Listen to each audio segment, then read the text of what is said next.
This episode of the Grand Rising Show was brought to you by Autochthonous Assembly, where the real work gets done. Autochthonous Assembly is a gathering of the minds that do the work.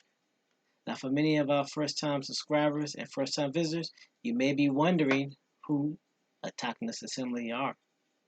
You can find this information about our mission statement and our core values on the website at autochthonousassembly.com/about. We are a nonprofit organization dedicated to raising up Indigenous American voices by using genealogy, also known as family history, or your family tree, which is the study of families and the tracing of their lineages and history. Genealogists use oral interviews, historical records, genetic analysis, and other records to obtain information about a family and to demonstrate kinship and pedigrees of its members. Our core values are the foundation of our company, which is essential to our success and serve as a lens through which we evaluate every business decision. Those core values are, but are not limited to, integrity, which is knowing and doing what is right; respect, which is treating others the way you want to be treated; responsibility, which is embracing opportunities to contribute; and servant leadership, which is serving the common good. Now, at Autochthonous Assembly, we have a couple of goals here. And our first goal and foremost of the reason why we do everything that we do is to ensure that we help you do your genealogy and connect back to your tribe and find out where you are from. Everything that we do from the standpoint of the Grand Rising Show and all the information that's posted on the website is dedicated to that one specific purpose: helping you find your genealogy, find your relatives, find your family so that you will know exactly who you are. And if you choose to, tie back into your tribe, whether that tribe is a Native American tribe, an American Indian tribe, whether it's allowing you to determine which house in Africa that you belong to, or what clan of Scandinavia or Europe or France that you belong to. Either way, our goal is to do just that: help you find out who you are so you know exactly where to start. We are not here to tell you who you are, and we're not here to tell you who you are not. We're just here to help you discover your beginnings. Another one of our missions is to help you become financially independent so that you can help your generations for the next 7 generations and be able to put a stable foundation for you and your relatives. And if you should choose to use this information that we provide free of charge to help not only yourself, but your community and your tribe, then we will do everything in our power to make sure that gets done as well.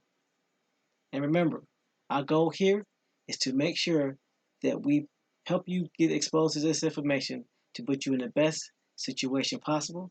So now what I'm going to do now is return it back over to the panel to see if there was anything I missed, and I will go ahead and get set up so we can get ready and get digging into this information. Panel, take it away.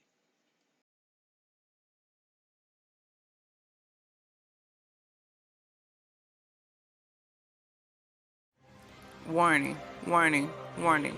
Hard hats, pickaxe, shovels, boots required.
Alive. Baking soda. I got Grand Rising, everyone. Grand Rising. Peace, peace, peace. Hope all is well. How's yeah. I know we live.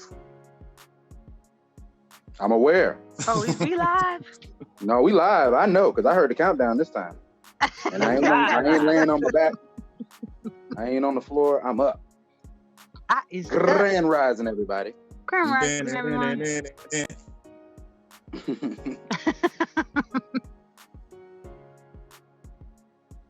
How was everybody's evening? I think I fell asleep again.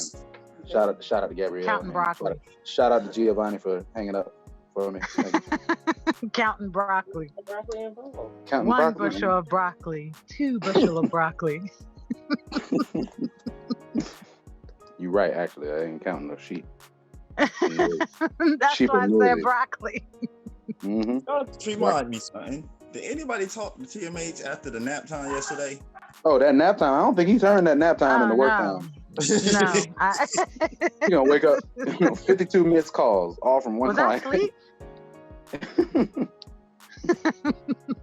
He's like, yeah, I'm listening, but I'm asleep. He's like, yeah, I got a meeting at 3. He's like, Thomas, it's 3. It's 2:50. Yeah, I'm gonna take a nap real quick. I'm gonna take a nap real quick. I'm gonna take a nap real quick. I don't think it's gonna work out too good. Stay up. So from yesterday's topic and information, we'll be continuing on the letters and stuff, but how do y'all feel about what we've uncovered and been through so far? Man, how I feel inside. Okay, so how I feel, how I think is that we definitely got a lot of understanding, to a lot more understanding than, or me personally, I have a lot more understanding of things that were established then that affect now, but also having a better understanding of when pulling records, doing genealogy, why things are the way that they are, why things, certain documents will say, have certain titles or categories on it. And why some documents when doing genealogy are kind of scarce, are kind of scarce. And then really understanding, why people were moving and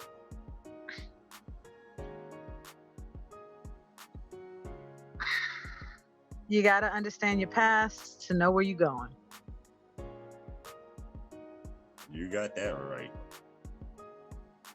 Big facts. Big facts. Who are you?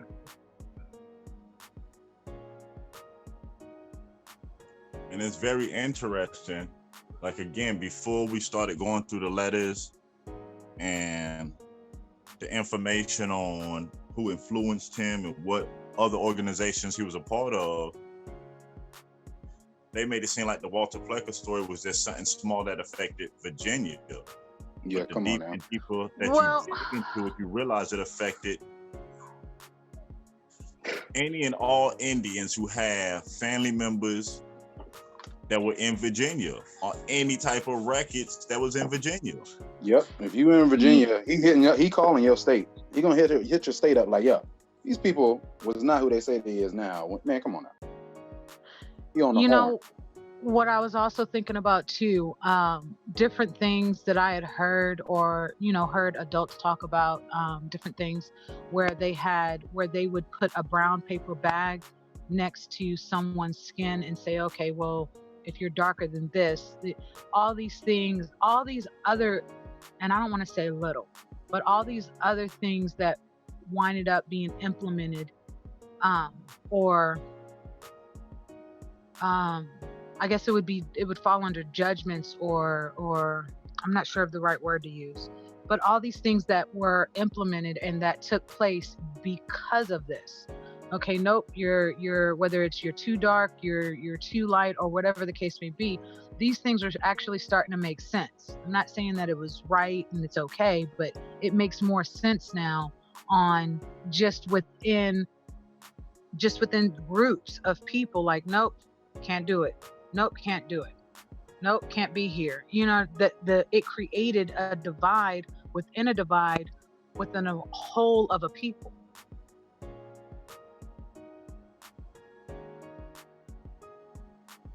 Correctly. I mean, I understand exactly where you're coming from. You start making people choosing to isolate and separate themselves from family members off of appearance. Yeah, I'm sorry, go ahead. Because basically, if you got a brother and sister and they're able to pass and you can't, now it forces this individual to either pass and try to get some of the benefits, or be labeled a Negro and don't. I mean, so I can see the separation that it would even cause among households, especially if everybody's fighting for survival and resources and the opportunity just to be. I can see, I'm like you, it's not saying that it's right, but I can see the cause of a lot of the foolishness that's still going on and how it started. I was thinking about this last night, and I thought about just something as simple as referring to people as, when you're describing someone or who you're talking about, the dark skin or the light skin, referring to each other as light skin, dark skin, or even brown skin. You know what I mean? Just it's I'm not saying little things, because it's big.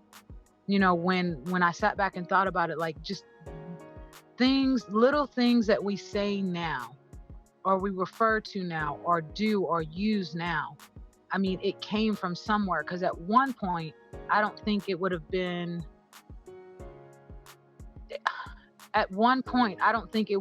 a way to describe someone you're talking about, if that makes sense. Mm-hmm.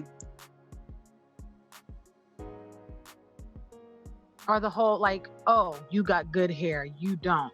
Like, I just started really, really, really thinking about things that I've heard being said, or even, references that I've used myself. Like, dang, I picked that up, but I didn't realize that came from somewhere. That reference, that meant something. That was derived from something really, really negative. And like I said, look at it this way. Look at what's going on at the time. They're isolating people off of description, off of your skin color. So again, what tends to happen? I'm not a Negro. No, see, I got straight hair. No, I'm not black. So then this is pushed on you and you fight against it. Then somebody creates a category called African American and gives you an option to choose it. After they done made Negro and black negative. So most likely, what does the individual pick then? And that's why I say, again, it's that illusion of choice, that you have a choice. But the problem is we're letting someone else dictate our choices. Mm-hmm.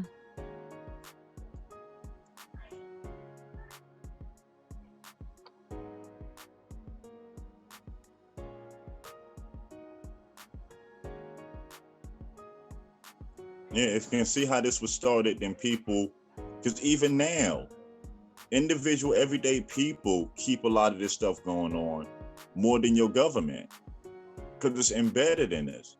That's just like when people tell you, me personally, I have a problem to tend to look at people differently when they quick to say they don't see color. When I'm like, okay, that's a problem. When the first thing you're gonna notice about a person is how they look. Now, I mean, there's no way around that. And you say it all the time.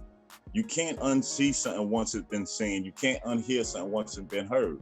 So if you've been taught your whole life to identify things by colors and shapes and sizes,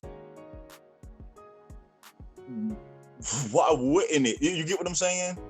Yeah. It goes back to the programming again.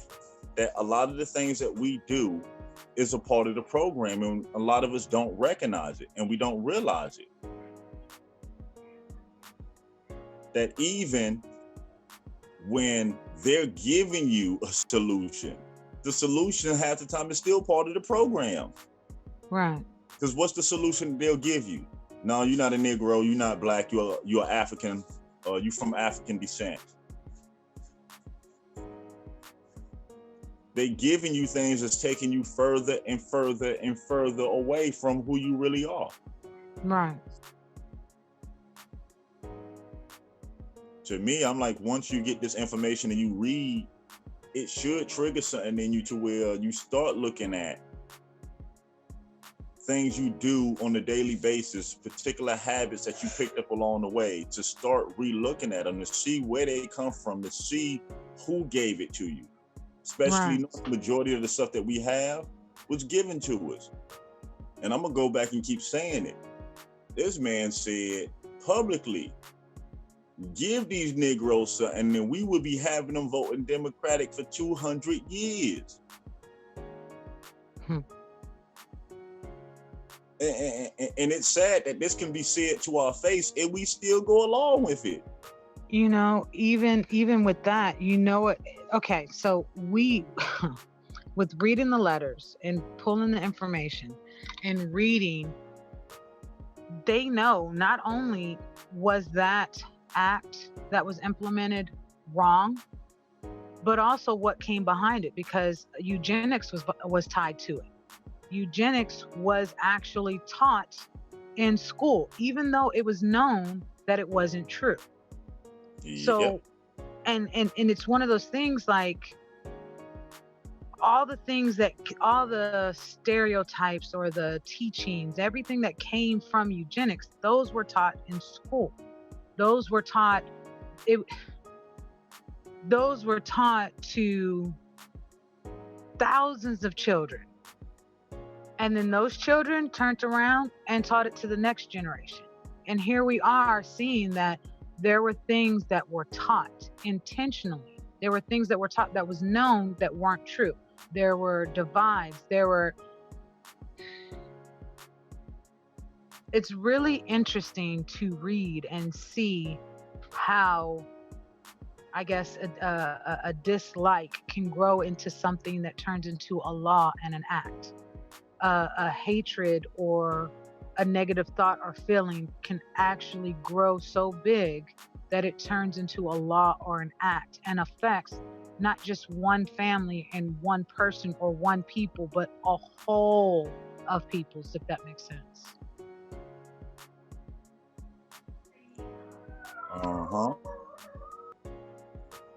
Go ahead, get these rising shout outs done real quick so we can get started. Grand rising to Big Nelsa, Celestial Love, Copper Color Ancestor, Mayan Sun, Michael Brown Harris Cheek, Phoenix Rose, Tiny Ofofo. Let me bring up the other one.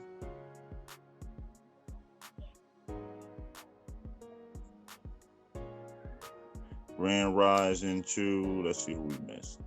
Oh, called everyone so far. All right. As they come in, normally we'll give them shout outs as we see they enter in the room. I mean, no sellout. You got any thoughts on what we discovered so far?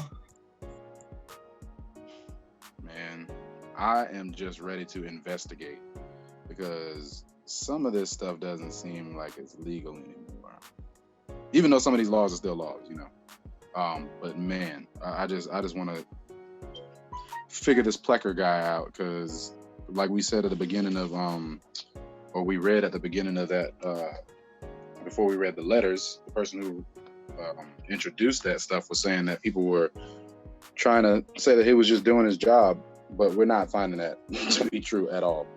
Right. Similar to other people, a lot of people, I guess, know that he was not just doing his job. They know who he was. I mean, you can check his bio and see what he was the head of and how he was the first registrar and why he was telegramming all these officials. I can't wait to read this next letter. to the coworkers. I'm ready. No cussing. All righty then. Well, I do have a. I'm sorry. Wait. No, Well, go ahead. I have a question and a thought. Because if we pay attention to when the states were created, Virginia had to be like the seat of all states, if that makes sense, at the time. Yeah, it seems Because like all the states were newly created in the mid 1800s, except for the 13 colony states. All the other states were newly formed and newly. So in history, what does that mean? VA was some 13 colony states weren't around during the time of Virginia. Remember, they didn't get to Georgia until early 1800s. Was VA right. first? Most of the states, the dates that I pulled, most of the states were established. Well, some of them, yes, early 1800s, but most of them started popping up, being established from like 1840, 1853, going on forward, even to as late as or early as 1903. Correct. So it's one of those things like what I started thinking about is being that all these states were newly formed, was Virginia like the seat of all states, if that makes sense? Like DC is the capital of all the United States. Well, you know how that you makes sense find what out? I'm saying? Yeah, go back and look at the map at the U.S. between the years of 1830 to 1840. Because how far did he go back? He went back to 1830, 1840. Right. And remember, we talked about this a little bit yesterday, that it was interesting that if you was to go back to 1830, 1840 and use that census, there's only two categories for Indian to be defined back then. Either Negro or white. Remember, it's only free white males, free white women, all others free and slaves. So of course, if you got the 1830, 1840 census and you are Indian and you have melanated skin, it would say Negro. Okay, the Louisiana Purchase happened when? 1850 or 51? I'll pull the date to make sure I don't want to misquote it.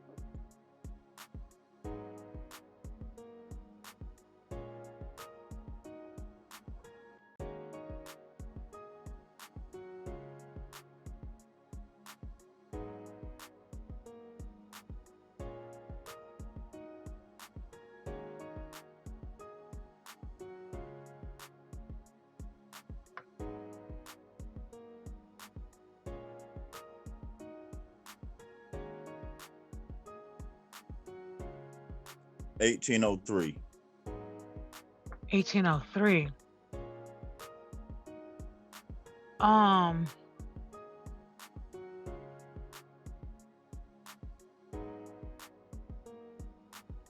Virginia had to be the seat. I'm looking at a map of 1830. And the only states that I see really organized, that are really established by 1830 is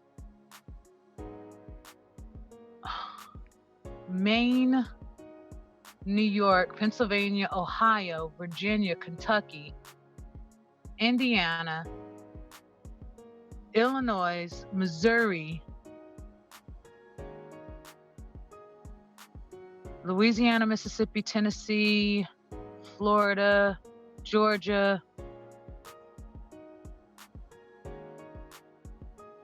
South Carolina, North Carolina, Kentucky. So basically North and Southern states and mid-Southern states. I guess that would be mid-Southern. The rest of the states were like territories. So 1830, Mexico went all the way up past California. Oregon was all the way in what is now known as Canada, but that covered and then Missouri, it was a Missouri territory and it was unorganized, but that was most of what was part of the Louisiana Purchase. And then you have a territory of Michigan. So yeah, that had to be the seat. Yeah, because Virginia became a state in 1776. May 15th. That's when it became a state.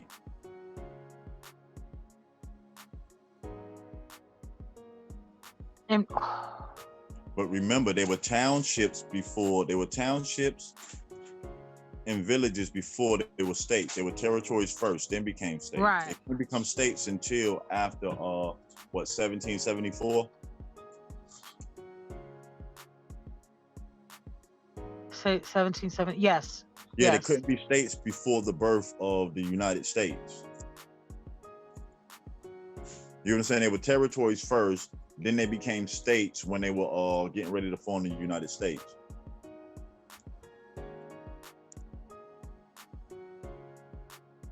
This is a PBS link to the 1830. I'm laughing, but it's not funny.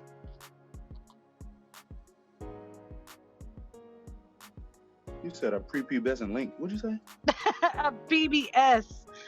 I'm not- Oh, okay. My bad.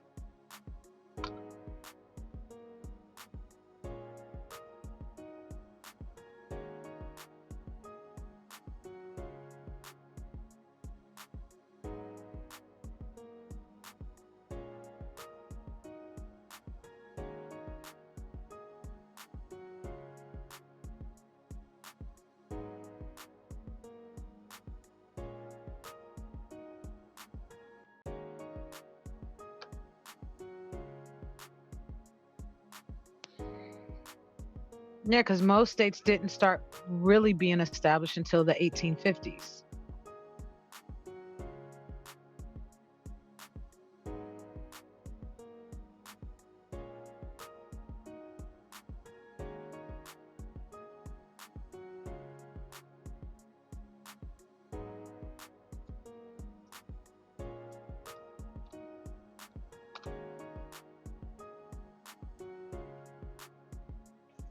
All right. Y'all have links for the letters that we can put back in this chat so we can Yeah. start where we left off.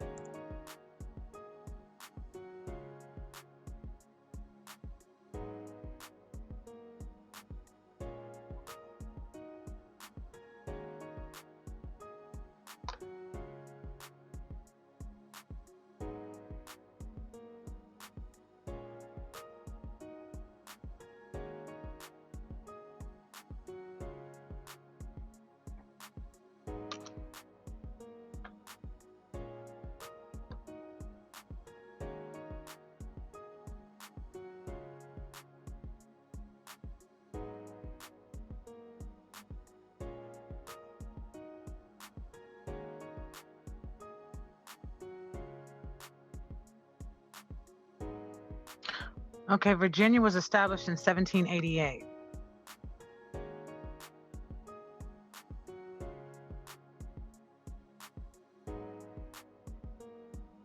No, that's them redoing it. Virginia was before. No, you say 17? Yeah, 17. Yeah, you're right. I thought you said 18. My bad. What's interesting is that the rest of the states don't start coming into play until you got 1803. Ohio was 1803. Louisiana 1812. That was also the same year South was Carolina. first. Delaware was the first to ratify the Constitution. That's 1787. Yep.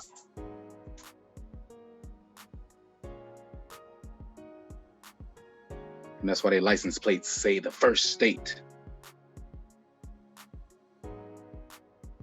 Yeah, there was like Technically- Texas 1845. because technically you wouldn't have states until they ratified the Constitution. Then they, you know what I'm saying, agreeing to the Constitution. California 'Cause wasn't remember, the until Constitution 1850. Mm-hmm. Hold on. Nevada wasn't until 1864. Kansas was 1861. West Virginia 1863. North Dakota 1889.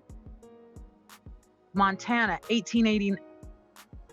Idaho, Wyoming 1890. Oklahoma 1907. Arizona 1912. New Mexico 1912. Okay. Look at it this way. Look yeah. at it this way. Puerto Rico became a state how many years ago?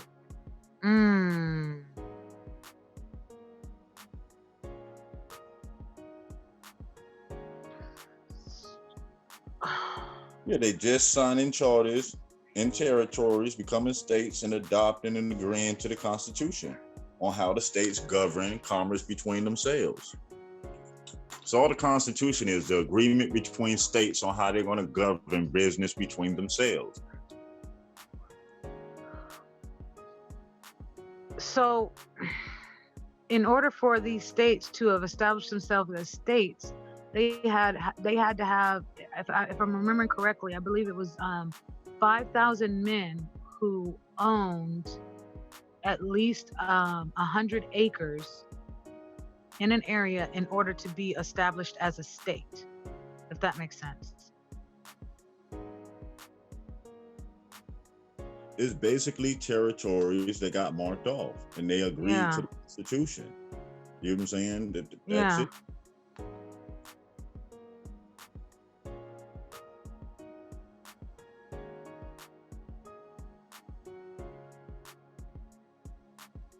Okay, some of these states are still considered territories.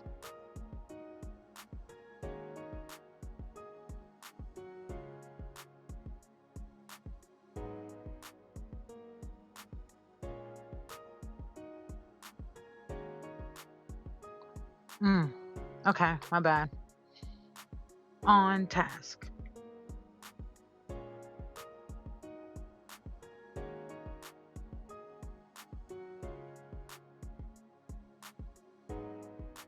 Yeah, because look at it this way: the territory on what you would call Louisiana, Upper and Lower Louisiana, is larger than what you consider the state of Louisiana. Wait, the territory? Yes.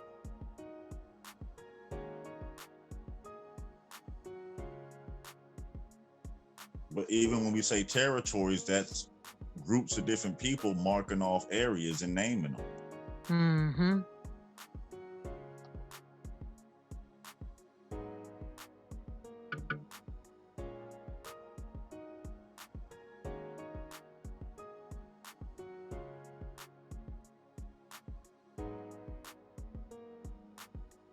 Okay, double cousin, you remember, well, Bone, do you remember what letter we were on? We finished the secretary one. The secretary, him and the secretary wrote each other back. Well, the person the secretary sent the letter to answer the question. Where he was trying to say onions were Negroes, and she was like, no. To Miss Moore? I believe that was her name. Was that the August 20th, 1942 one? Yes. Okay, we finished that one though. Uh-huh. And so we're on Miss John Trotwood Moore? No, if it's the same Moore, no, we did the letters dealing with her. Both letters. Okay. Yeah. Okay, I'm reading. September 10th, 1942. W.A. Plecker, M.D., Registrar. Bureau of Vital Statistics, the Department of Health, Richmond, Virginia. My dear Dr. Plecker, or Pleckner. You were most kind to reply so fully to my letter, and you have given me so much information on this vitally interesting subject that I am really grateful. My husband, we read that one.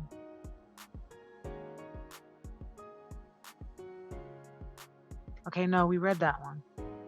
Am I out of order? It's loading up on my end. Give me like 5 seconds.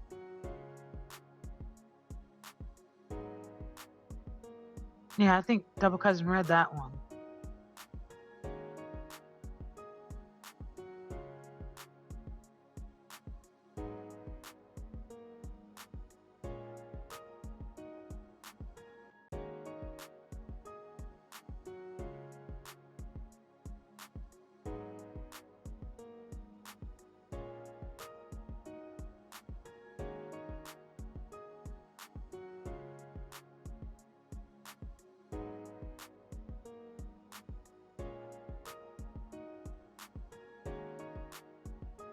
For some reason, it won't let me pull it up now.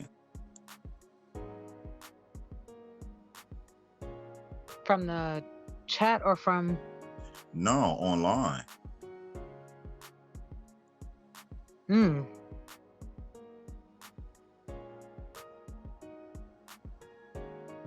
Here, let me put the Oh, online.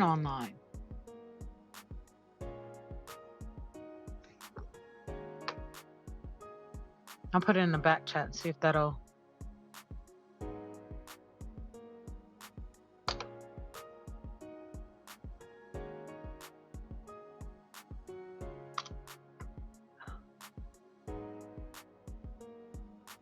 I'll put it in the back chat. Hopefully you'll be able to pull it from that way.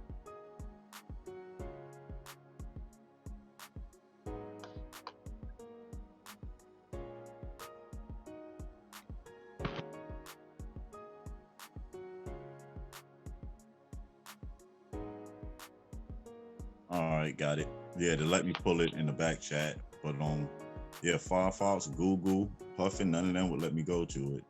Hmm.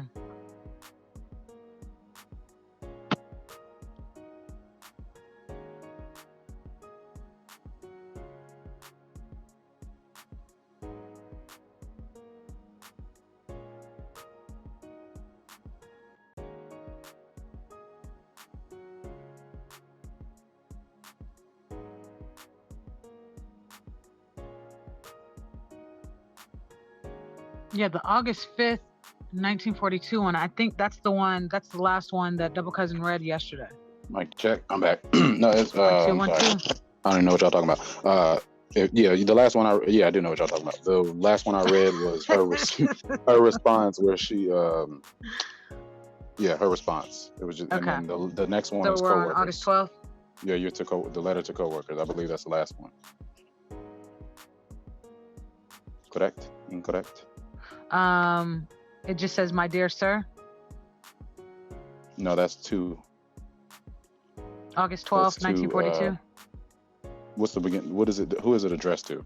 It says, "My dear sir, the Secretary of State has sent your letter to my desk for." It's No, not we that did. one. It's not that one. You're at the bottom. You should be at the bottom of the page. The last letter. You should be at my dear Plecker. That would be the next Plecker. letter. I actually read that one before we got off yesterday. Yeah. Okay, yeah, that. Okay, so pass It's more. So we're right at the Okay, I one where it's got it. addressed to the coworkers. Dear coworkers, got it. Yeah. There it is. Okay.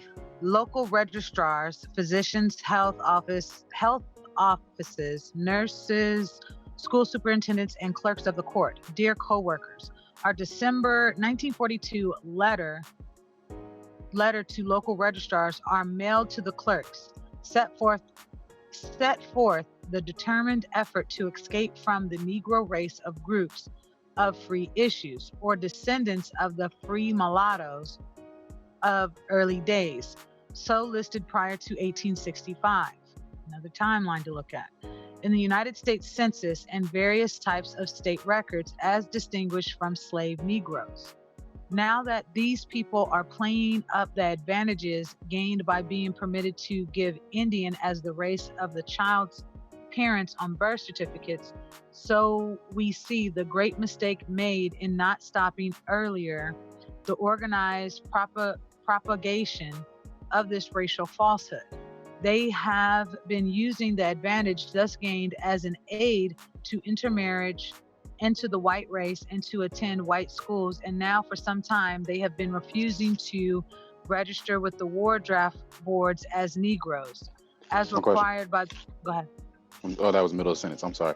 Are they saying that he said organized? So is he creating something, or do we know of any ancestors who got together creating a narrative? That's what I'm saying, because I don't know nobody that said, yeah, we got together and started marrying white. That's in our history. Again, if you're going pre-1865 census, what would an Indian be marked as? Timeline. Negro, mulatto, some cases Negro, some cases mulatto, some cases white. Once you get back to 1830, it's either a white or Negro. Right. And so if you're going to use that census to say that these people are not Indian, I mean, that's crazy. So it would be 1860 census.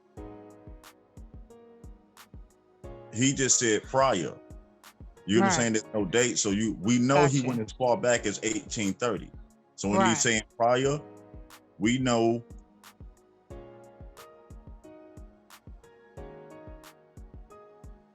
(1850, 1840, 18). Right.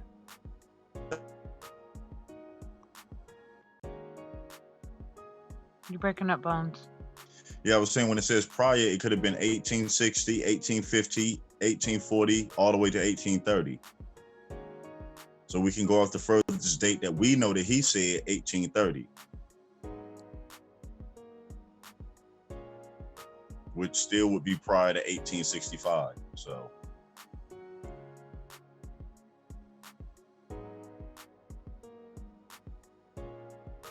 Right.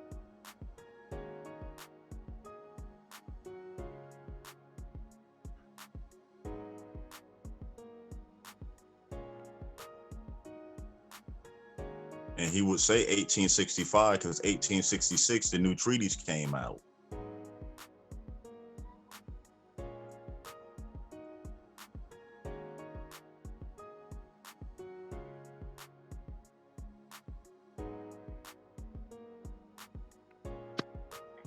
We can continue it.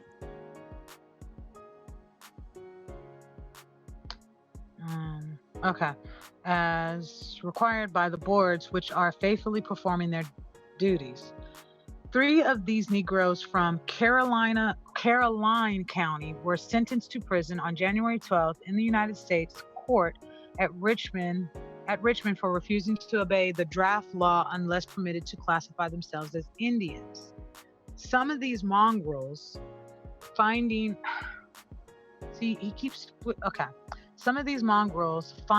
that they have been able to sneak in their birth certificates unchallenged as Indians are now making a rush to register as white.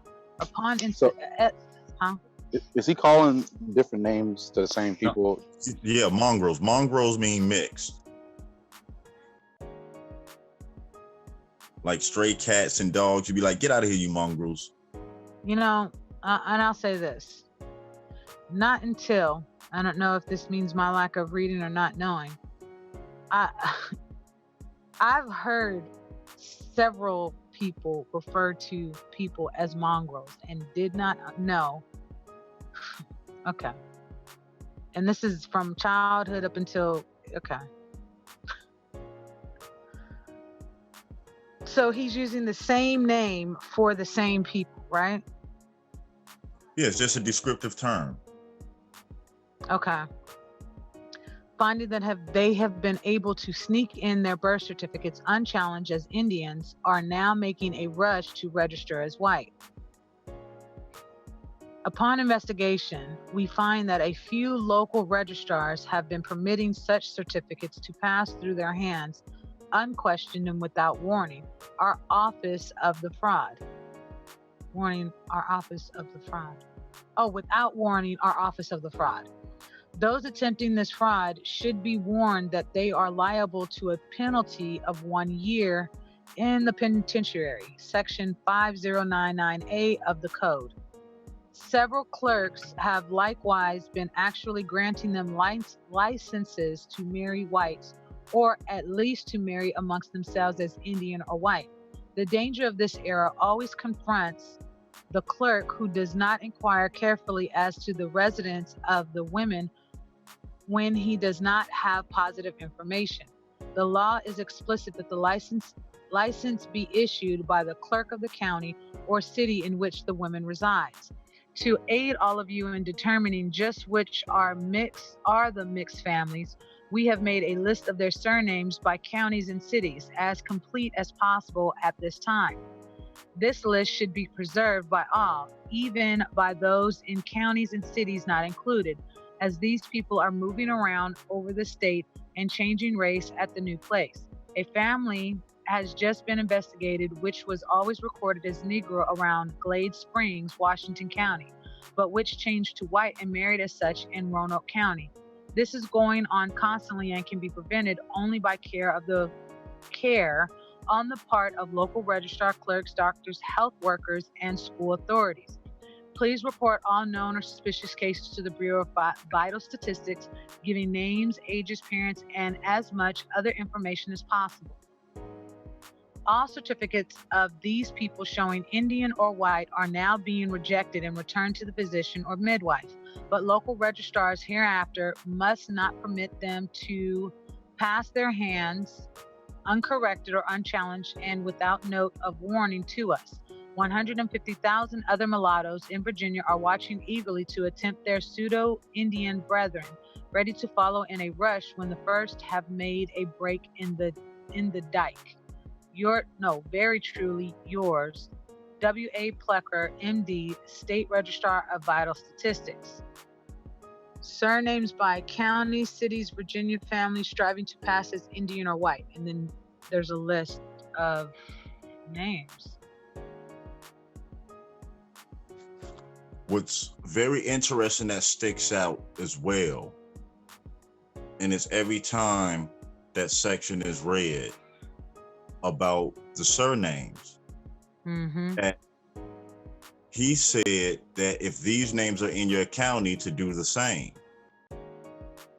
But what if these people are not attached? I'm just saying, to show people how this really affected our ancestors.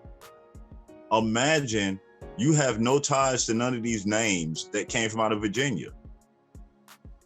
Right. But those are your family last names as well. Right.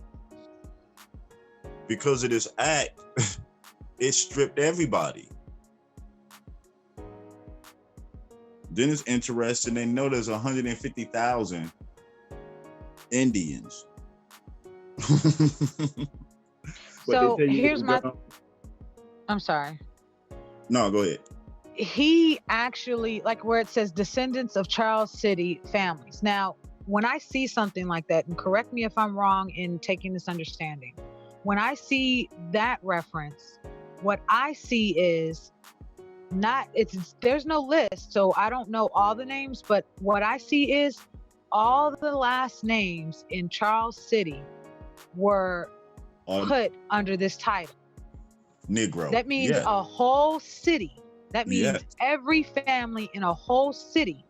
Every family name in a whole city. So to me, I'm like, okay, how many families came out of Charles City? That's what I'm saying. This is oh no, I forgot what I was saying. Oh yeah, no, I know what I was saying. This is the letter that we read originally, right? This is the very first letter we read, not the one. The very first letter. Yeah, the full first letter. Yeah, and the bottom has the surnames attached. Like it'll say Roanoke County, C. Washington, Fuqua, C. Prince William. You get what I'm saying? That's, like they're referring to whole counties and whole cities. Yep. That to me is very alarming, and I say this because, again, you've said it. This didn't just affect one. Got my air fingers up. One quote unquote group of people. This affected everyone. So people who may have not had any attachment, this was a blanket effect. Yep.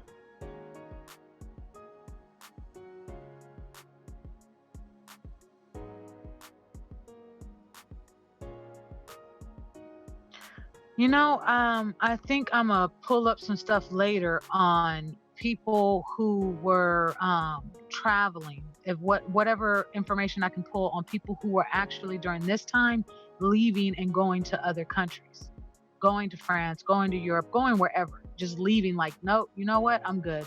I gotta go. This is too much.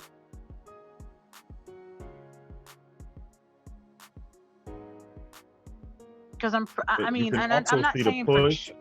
You can see how this set off the push of the great migration of our people leaving the South going to the cities. Yeah. Because with this list floating around, you got to remember this is 1940. You know what I'm saying? You see the trigger to why our people, 6 million of our ancestors in the 1940s, from the 1900s to the 1970s, left the South and went to the cities. Over 6 million of us. This is why, because if you're being stripped, that means in the South, you can't grow anything, can't get nothing going, can't get resources, property taxes, land taxes. So now people run into the cities by groves to work in these factories. Now, what's also interesting is that there are names, there are surnames that are on this list that I know tie back to tribes pre-colonial, pre-colonization. And this is just based off of pulling stuff, just stuff that I know. A lot of these names came from tribes that those last names were there before this. They were surnames or family names or tribe names before 1700s, if that makes sense. 1600s, going to 14 and 1500s. And I'm looking at some of these names that I know, again, even going back to 1300s, that have been part of certain tribes. And I mean, I get that they turned into surnames, but they were part of tribes in the 1300s. So it's really interesting that certain surnames that are put on here, which I know are directly in connection with tribes. I mean, this affects whole tribes. It wasn't just so I see, this is just me, I see it as not just whole tribes. You've got people that were lumped in, people that were excluded. This created a really chaotic divide amongst people within people, if that makes sense. Yeah, like I said, it would force families to eventually split. Because again, if you had family members that could pass for white, and they pass for white, they would marry white, they would stay, you get what I'm saying? They would marry white, they would have white children, but that would still be your family. But people would choose to isolate and separate themselves because they wouldn't want to be found out that, I'm an Indian, especially when you're being persecuted for being an Indian.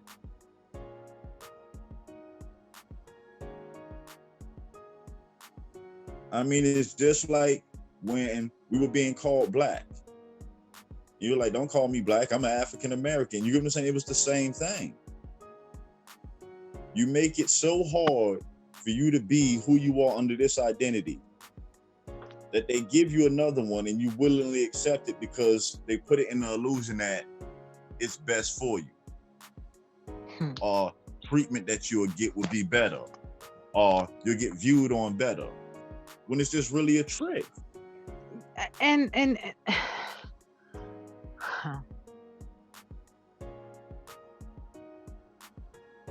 I mean, I'm gonna say it again. You have a family member that marries white.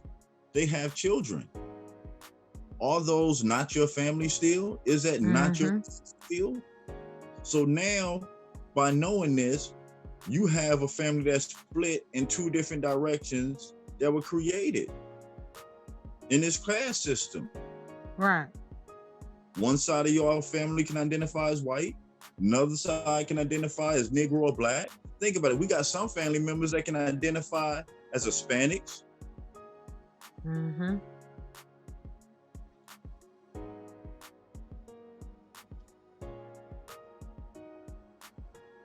It's all based on someone's perception.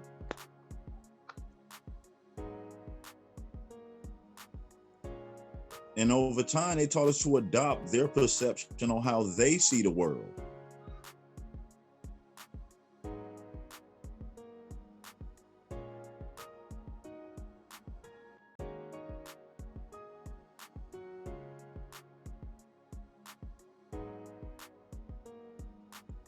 Yeah, facts, Pamela Hall, and I'm gonna keep saying it. I have seen it personally in my family tree.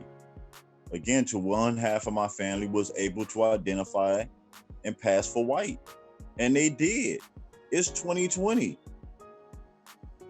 And they white folks. But that don't change the fact that we are still blood. We can't let somebody's social construct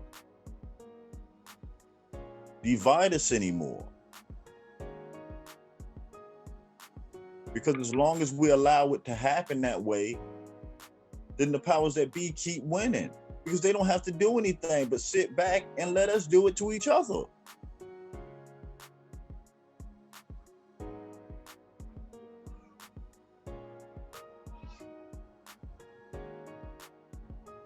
I mean, really? You know, I'm sorry. Go ahead. No, go ahead. I was finished. No, I'm thinking now, like, this is one of those things that we read on, we take a knowing on, we are now knowledgeable of it, and this is one of those things that we contribute to correcting. This is one of those this is one of those things in looking back in the past on what happened, what was done, what was said, what was implemented that got us to the point that we're at now. So this is for me, it's like, okay, I know it now. I've read it, I see it, I know it, I understand it for the most part, because I get that it's bigger than what I understand. But seeing it like, okay, this is where you correct yourself. You know, this is where I correct myself, so that when I do have conversations with people and when I do interact with people, I now have a knowing that, you know what, I didn't know who I was. The person I'm having a conversation with, or people I'm having a conversation with, they may not know either. They may not even understand. You know, they may not be where I'm at, and I may not be where they're at, but it's just, it's a self-understanding or self-knowing that with reading what we've read, knowing what we know, talking about what we talk about, and coming to awareness of it, it's that, okay, what am I going to do going forward? How do I interact going forward? How do I contribute going forward? Because this right here can't be repeated, or I should say should not be repeated, because this is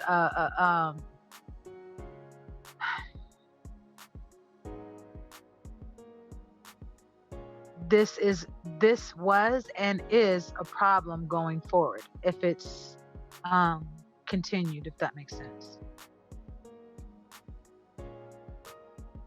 Yeah, because we all should know by now that race is a created thing. It's not real. No, there's no such thing as race. But why do we keep pushing it though? You get what I'm saying? Yeah, no, I definitely get what you're saying. It's one of those things, like you said, when someone says they don't see color, that's a problem. So it's one of those things, it's okay to see color. But now when you see color, embrace the beauty in the difference of whether it's a complexion or features or whatever the case may be. Instead of looking at it as a divide and separation of you're different from me, embrace that difference and see the beauty on, you know what, with all these different, complexions and different features, or just all the difference in everyone. Look at the beauty in the positiveness, and you know what? Hey, you different, I'm different, but we good, we cool. Come on. It's just one of those things, like I got a lot going through my mind right now. It's just really, it's deep, it's serious, but it's real. It's real. And like Big Nelson said, I agree. Race is a contest. And if you look at it, this whole concept of race got us competing against ourselves and family members. And I mean, and to no end. If we realize that, hold on, let's just get rid of this whole ideology. Yeah. And by choosing not to follow it. Right. It starts instantly correcting the problem.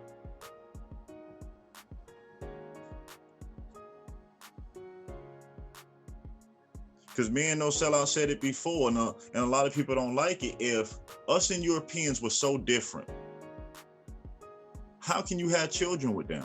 Yeah, it must be like, what's the thing when Jesus was born and won't no sex involved? I guess that's what it is. That's how we be mating across races, right? Separated us across races. So that means we can't make babies together, y'all. But I don't know how it's still being done. This is a lot of science. That's like when people be screaming black power, this and that, but don't realize you were given black power to justify white power. White power. But you can't have one without the other. Try to make one without the other, please. You got these white supremacist groups running around being radical and violent. So to justify it, they would create a black supremacist group. Because what is black power? The same thing as white power, just a different group of people. That's why Big it old doesn't facts. work. That's why it has never worked and will never work. You know what will work though? Human power. I mean, you know, other species got power and they, you know, in their kingdoms and stuff, but for some reason, we still trying to be separatists. I don't know. Go, human power. Go, Taking on the human power. responsibility of your community. Community power. There you go. You- Ain't you even get- human power. Community power, because it's all. What's the word when it's when everything works at every level? Man. I woke up Cover the to it. symbiotic relationship. Yeah, Oh, I was about to say symbiotic. but Yes, I was not gonna do symbiotic. that. The symbiotic relationship of this world, this plane. I felt smart until I started to say that word. Like, nope, I don't do it. felt smart Don't do thinking it, but then I felt dumb Yeah. thinking it out loud. When you say it out loud, it sounds a little bit different. Wait, was that right? Symbiotic, I believe, is the term. Where is What's my Human motivation? thesaurus. We got a thesaurus for us. I mean, because Look look at at that. the word community, and let's What it end with, though? study our ancestors. We say that we research, we do history, but then we all here know that our ancestors didn't judge people on how they look. They judged them on what they did. That our ancestors adopted people who did not look like them as tribal members and protected them and took care of them. See, again, we can't judge people by how they look. We must judge people by their actions, their deeds. Because wouldn't you want to be judged the same? How can we talk around and be saying, don't judge us because of our skin. Don't lock us out because who we descend from and who we are. Don't block us from our own land. How can we ask for this and turn around and do the same? That's why it never works. Eye for an eye, leave everybody blind. If we adopt it to the point to where we are finna start addressing our condition. Condition 1, we need to fix our housing, shelter, and food in our Number community. 1. With that unity. And we start working together, and at the same time, spreading on the information of genealogy. Because once everybody start knowing to where they come from, you're gonna realize a lot of our families intermingle with each other. A lot of us descend from the same relatives 6-7 generations ago. And it'll show that a lot of this arguing and fighting and I'm a this and I'm a that and was given to you. History shows you that. Your ancestors in the 1600s wasn't talking about none of this stuff today.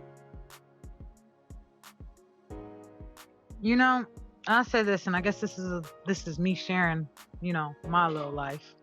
But growing up, the one thing, and I mean, it affected me even into adulthood, into motherhood. It affected me. I got into a lot of fights as a child, and it was said, "Oh, you think you cute because you light skin with good hair." Those two things I didn't know about myself until someone else told it to me. And this is a personal thing, like, because those things were told to me of what I was, it was like, you know what?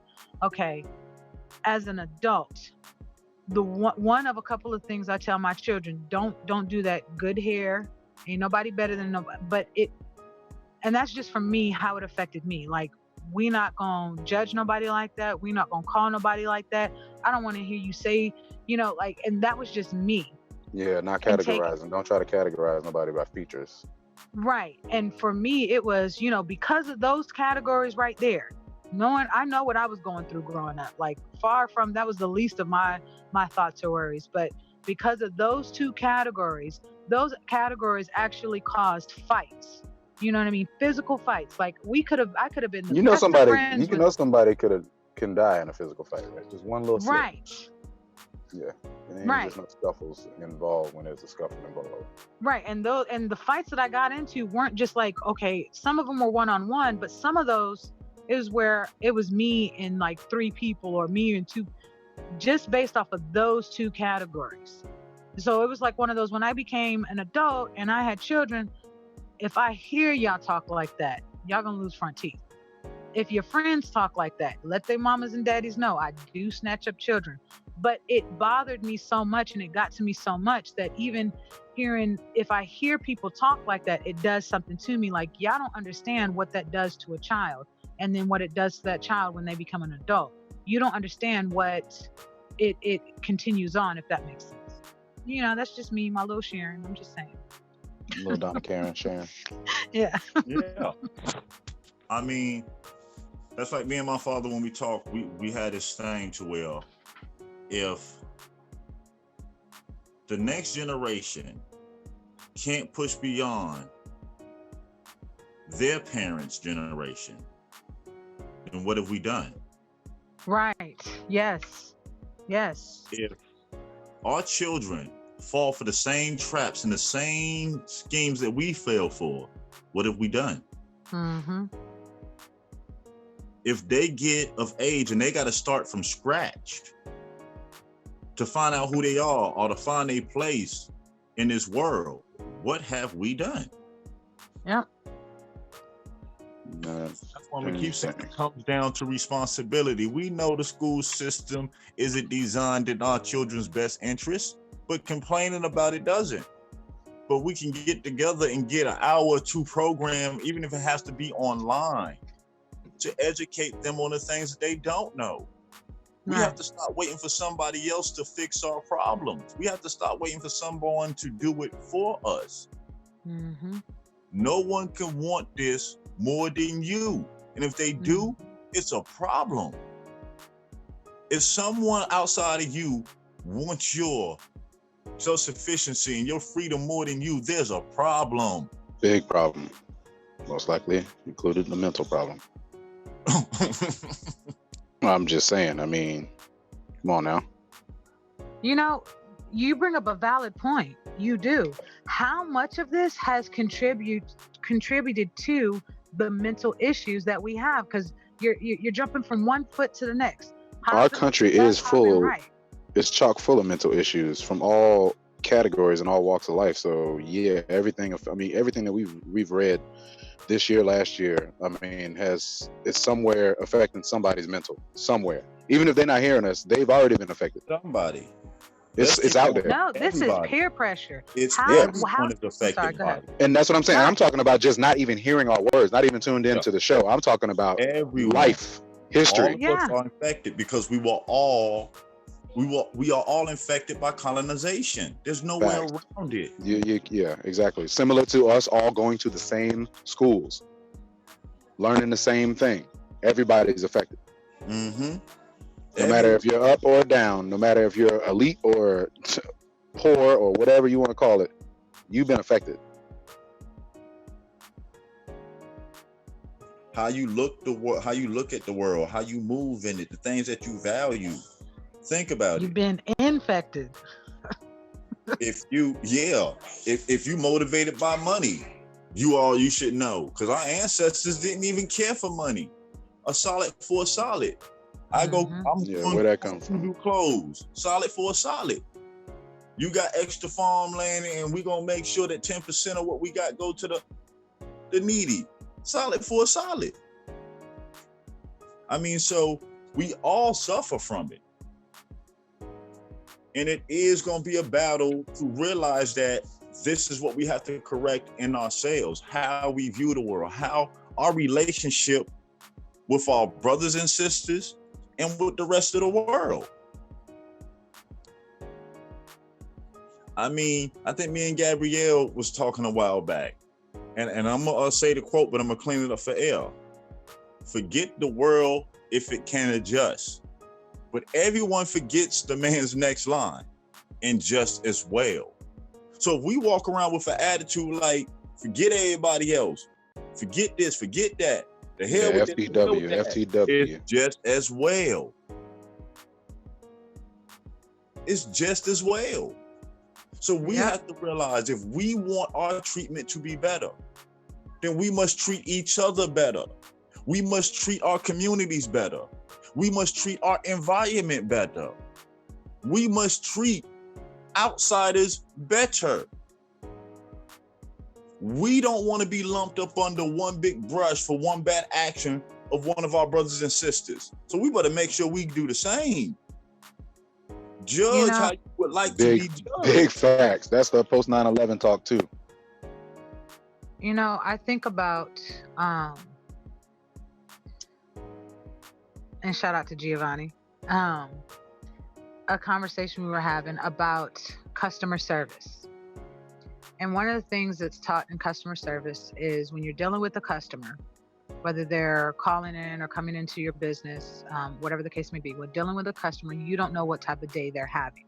So you always want to provide positive, polite customer service. You want to be helpful, answering, patient, and all that. And there are several times when I look at that and I'm like, you know what? That's what we don't do, or that's what we've gotten away from just in general. Because we don't know what somebody's going through. We don't know what somebody's been through. We only know what we've been through and what we've gone through. And we know how that feels and how that affects us. So what choice do we make to add something in someone else's life? Because at the end of the day, what we do, what we say, regardless if somebody's accepting of it or not, what we do and what we say affects them. And that one person will take it to the next person. So how are your actions and your words and what you do, how is that going to affect someone's whole day? Or that person may come into 7 people. Now, those 7 people are now affected by one action that was made, one statement, one comment, one look, one anything. It's affected in a positive or negative way by just one individual. I'm just saying. I agree with you, Bones. You're right. Correct. I don't know if anybody's seen that commercial. It was a while ago, not too long ago, but mic check. 1 2 1 2.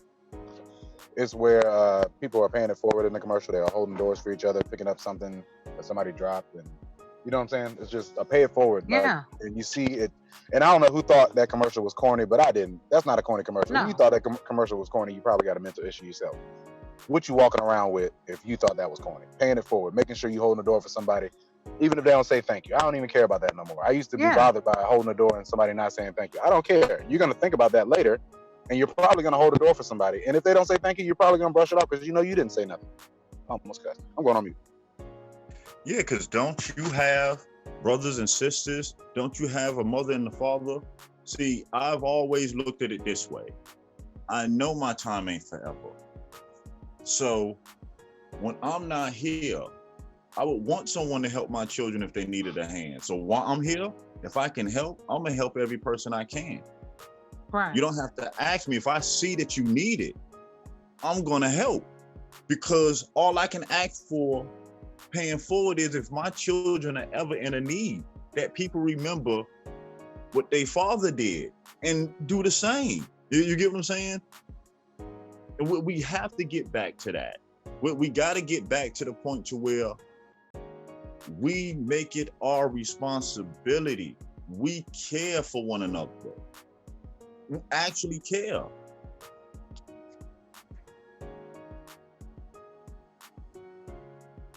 Let's do it.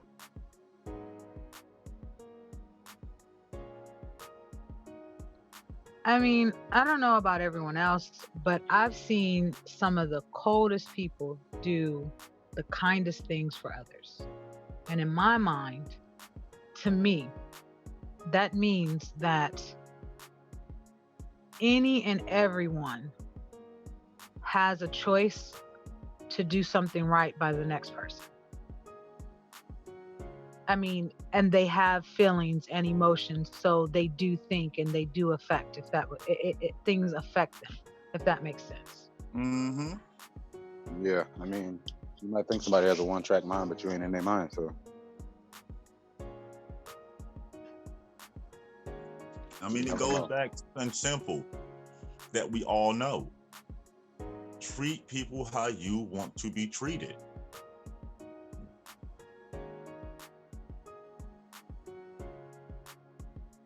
And I say that because as a community, we cannot expect other communities to treat us with respect when we don't even treat each other with respect? I mean, Man. I can only imagine just different conversations when you're having with people and people tell you, I don't like when people do this, or I don't like when people do that. I can't stand when people do this to me. That in itself, to me, that is an example of, okay, if you don't like, if this is what you don't like being done to you, put that on someone else. It's like, what's that, the movie, it was, it had Samuel L. Jackson, was it Matthew McConaughey playing a lawyer? Oh man. You talking? It was a Time, reenact. A Time to Kill. Time to Kill. Yeah, it was that one moment where in the movie where, you know, Samuel L. Jackson, I forget the characters' names, but he said to the lawyer, he said, you have to figure out how to get them to understand, how to get them to see my daughter, see her as something else. And, you know, they go into the courtroom. And he describes the you know, the scenario of everything that happened, you know, to the little girl. And then in that one moment, spoiler alert for her. Go ahead. Okay. If you ain't seen the movie, I'm saying it's you know, okay, we might throw it on the list. Right. In that one moment, he, after describing everything that happened, and this is just what was said in the movie, but again, I take it as different, but I understand now. But he says, now imagine if it was a white girl. And in that moment, it was the way he described it, got descriptive and everything, and then flipped it to get, you know, the jury. What did it change? What did it? It changed a what? Perspective. Right. Yeah.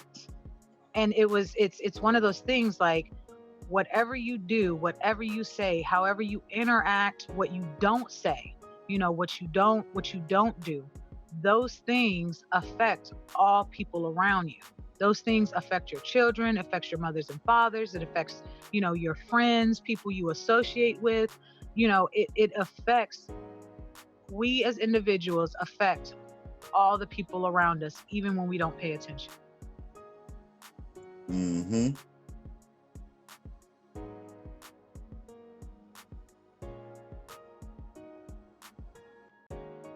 Y'all trying to get heavy in the conversation. Peace, Original Tiller, Pamela Hall, Grand Rising. Peace, Pamela Hall. Peace, Relative. Peace, Original Tiller. Man, I'm sorry. Every time Peace, Original Tiller. Every time Original Tiller show up, I just be thinking green, gardener. Let's turn this stuff over. Let's do it. Man. I had this even though I've been studying some no-till stuff, I don't know. I'm on the fence.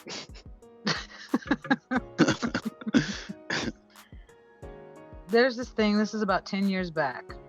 I sat back, I do a lot of self-reflection. And I was like, you know what can I do? At the time, I was like, what can I do? Probably a little longer than 10 years ago. I ain't telling on my age, even though I do all the time. But what can I do to... Yeah, I saw that show in 81. Right. What can I do to help other people, be positive in other people's lives? And I had this self-reflection. I was like, I want to be like those old people that say, sugar, baby, sweetheart. You know, every time they talk, it just sounds so warming and welcoming and kind, right? So it's like, okay. So I would say little corny jokes or whatnot, and people would be like, oh, Gabby, you so silly. I'd be like, yeah, but once you give a smile away, you can't take it back. And it was that thought in me that I was like, you know what? When someone smiles, it does, you know, it'll bring a smile or a little giggle. Yeah. Like, you can't take it back. And then when I would say that to people, once you give a smile away, you can't take it back. It'd make them laugh even more, and they'd be in a better mood. You know what I mean? You know, that's similar to paying it forward. That's the same thing as paying it forward. You pay something for it. It doesn't have to be a door hold or a laugh or, you know what I'm saying? So, yeah, it's just one of those things like, no refunds on it. Even if they don't continue to do it as no refunds. Because they're going to eventually down the line, somehow they're going to do it. They won't even realize it. Yeah. Man, we talking to humans right now? This is all common sense. I don't understand. We trying to figure this world out right now. These people out here tripping. Right. Like, but I mean, even with all this, I know it can be done because of this conversation, because of just because of this coming together. You know what I mean? This is something positive, if that makes sense. Mm-hmm. We can do it. Shout out to Rob Schneider, the anti-vaxxer.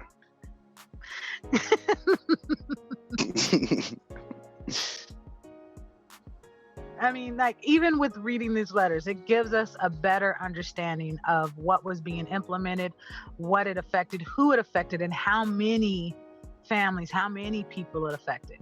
Which, reading this means that this affected everyone. So, I mean, it's taking that knowing like this affected everyone, schooling affected everyone, perspective. I mean, just everyone has been affected and infected. So it's one of those things with knowing this. Okay, what we doing? Community gardens, talking about fruit and soil, playing in dirt. That's a great way to bring people together, no matter what they look like, no matter who they are. Mm-hmm. I'm trying to figure out what's a better start. Everybody got to eat, right? Yeah. It starts with what? Food, clothing, shelter, or food, shelter. Yeah, food, clothing, shelter. So, okay. I had an idea this morning. And it was one of those things, like I was like, okay, I'm gonna go to Dollar Tree. Dollar Tree sells umbrellas, right? And here's why it came about. Don't be stealing my idea now. Can we say it at the same time? At the front. No, go ahead. It's such a habit with, I'm used to going outside in the rising and standing out and watching. My children would get on the bus, but I'd watch not just my children get on the bus to go to school, but the other children. And it was one of those things like, okay, so point being this, still a routine habit, right? So I'm in front of the house, I'm looking, the buses are coming, +2, I used to, flag down buses. You can't be leaving this child. You knew they was walking to the bus. They just slow. But, so I see a child walking down the street. I know this child, but and it starts pouring down rain. So I'm like, oh man, that's messed up because the bus doesn't come for another 10 minutes. So I run in the house, I grab an umbrella. I was like, hey, sweetie. I was like, you need an umbrella? He was like, yeah. And I was like, here. And so he was like, I'll bring it back later. And I said, that's fine. I said, you good? Because I started thinking about all the other children that are about to go to the bus stop. They're going to get poured on.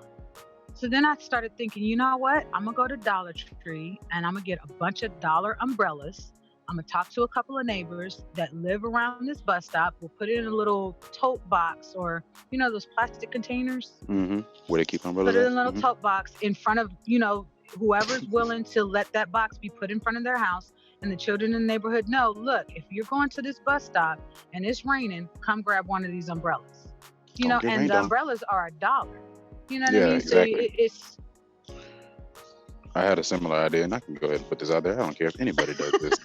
And this is me. I'm not trying to brag like, oh, this is what I did, but it was just that thought, like, it's what's the problem? Exactly. It's raining. Who wants to have snot fest when the children get home? Right. So, yeah, my similar idea was, just sourcing umbrellas and raincoats for people at bus stops that didn't expect the rain that day. So have a van or your vehicle or any kind of vehicle if you're gonna start a business doing it, and hand out raincoats and umbrellas to people who need them. Have all sizes of raincoats, ponchos, whatever. People out there they're about to go to an office and sit at the office soaking wet. And to show people how something that simple can lead into a big impact. Now, let's say you done turned around and you done gave away 100 to 200 umbrellas and raincoats.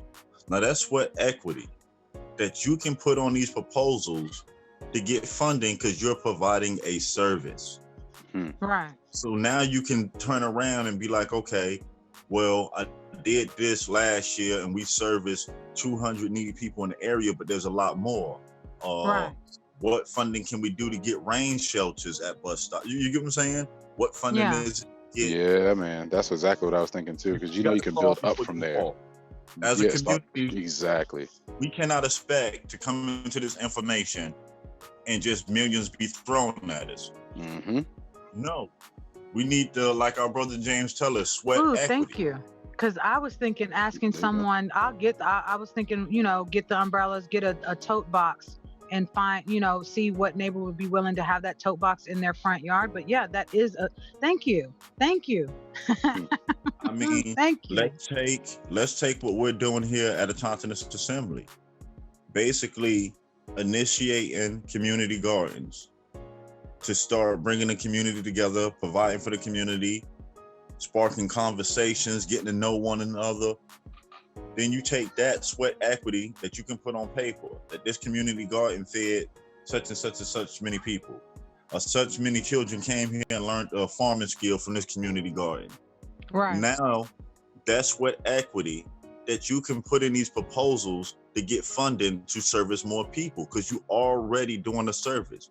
See, a lot of these service relatives, we can start doing among ourselves, get the sweat equity and the groundwork done. So about time it start coming in to put in for these proposals, we are on track. Right. Because now you're doing that, rebuilding your community, doing the gardens, having conversations. Then you start bringing in genealogy.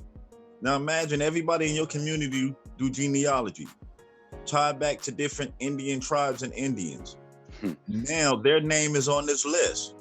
Yeah. Now you can submit this to Congress as a community. Hey, Bones, when you say tie back, you say tie back, right? You ain't talking about joining no tribe, are you? No, that's up to the individual. If you choose. Oh, they got a choice? Yeah, that's your individual right to choose. If you want to join the tribe, join the tribe. But being in the tribe does not make you an Indian. Again, you do not have to be part of the tribe to be an Indian. Okay. We can sit back, build our community. Everybody in said community has done their genealogy. You send this in. This community can be recognized, well, not recognized, can be acknowledged as an American Indian community, because we don't want recognition. Recognition means, oh, they recognize and we over here and they're going to take care of us. No, we just want to be acknowledged, to let us mind our business, build our communities, take care and raise our children, take care of our elderly, provide food for each other, shelter.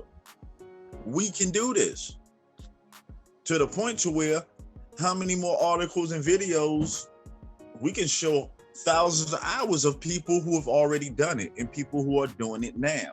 All we're saying is let us come together, not as an individual, communities to communities, and let's get the job done. Absolutely. Community to community, what we can't accomplish. What is it we can't get done? Because again, it only takes one of our communities to get a community garden. Then everybody had the blueprint. Mm-hmm. Big facts. It only takes for one of us, one community, to get an American Indian housing authority going. Now you have a blueprint for all other communities to follow. But we got to start, we got to attack the need first. Our people have needs. Our people are hungry, looking for shelter. Some living day to day, check to check. So what can we do as communities to fix that need? Start growing our own food. Because now if we growing our own food, how much will it cost for us to sell food back to our community? I don't even sell it to your community. Get a community free access and you make the money by selling it to restaurants and stores.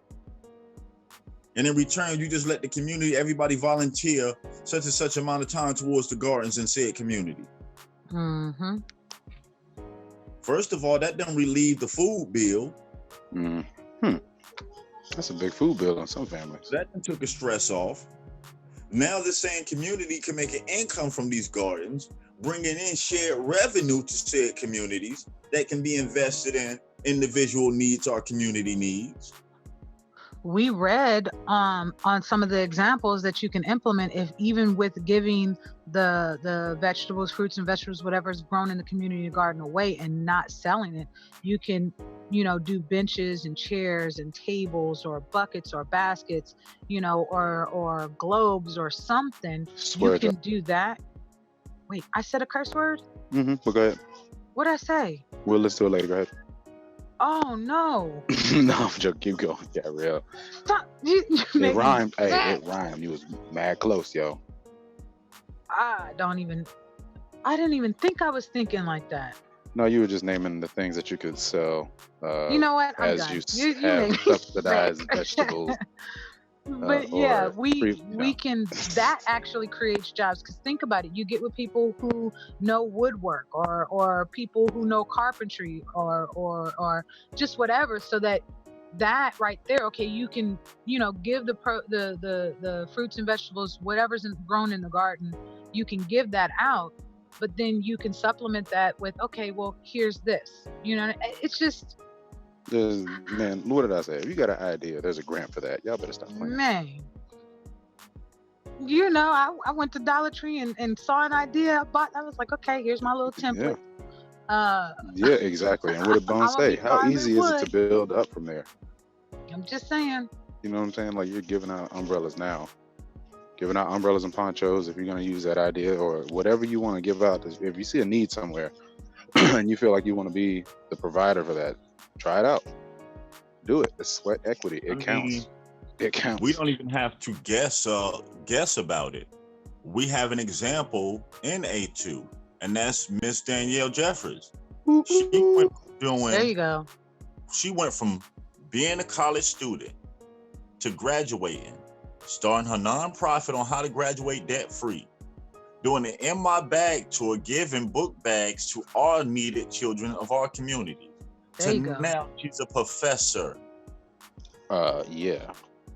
Don't there you forget go. about that part right there. This is our younger generation that is doing. She It can early be 20s. done. She's not even 22. 25 yet. I was about to say she ain't even 25, quarter century. She ain't got that yet. We ain't trying to make nobody feel bad either. It can be done is the point. Yeah, But that's that why is I'm inspiring, because I'm sorry. Oh, go ahead, Gabrielle. No, I'm just saying that's inspiring, regardless of the age. I'll say this: it is something great to know and see and hear opportunities. It is something great, and it's one of those things, like, you know, like when I asked the question, you know, am I redeemable? Are we redeemable? Whatever, you know, and it's the answer that you gave me was yes. Anybody's redeemable. All you have to do is do, you know, and just that. Sometimes all people need to know is, or hear or see, that there is a way. There is a different way. There are options. Like, there are that you can do something different. You can go out there and get training, or whatever the case may be, or funding, or whatever it is that needs to be done.